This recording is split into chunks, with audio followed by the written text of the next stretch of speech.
Et schenkt eiser rot-blo-gänge Regierung wichtig zu sinn, immer méi zu kontrollieren, wat mir Bierger machen.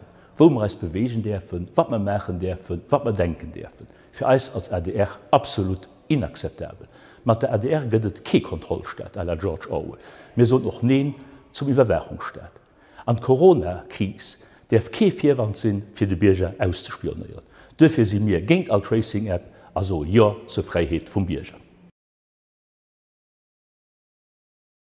An dieser Corona-Krise will die Regierung hingoen an op de Weg goen fir d'Schulden an der Europäischer Union zu vergemeinschaften. Für uns als ADR kennt dat net froh.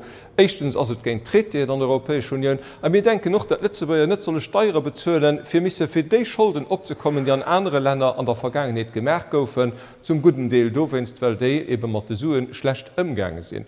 Wir wollen auch, dat eng Vergemeinschaftung vun de Schulden eis net zougerechnet gëtt, an wir wollen den AAA, der für eis Ökonomie extrem wichtig ist, auch präservieren. Keng Vergemeinschaftung vun de Schulden mat enger ADR. Für d'ADR kënnt eng Zwangshospitalisaun nicht afro. Als Grundfreiheiten sind a Gefahr.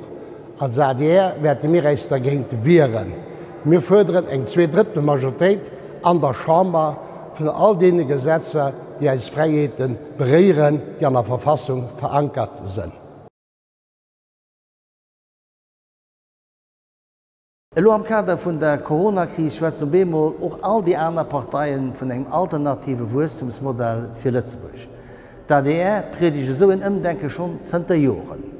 Dürfen wir als Regierung an die anderen Parteien gut beroden, an Zukunft direkt op d'ADR zu lauschtren.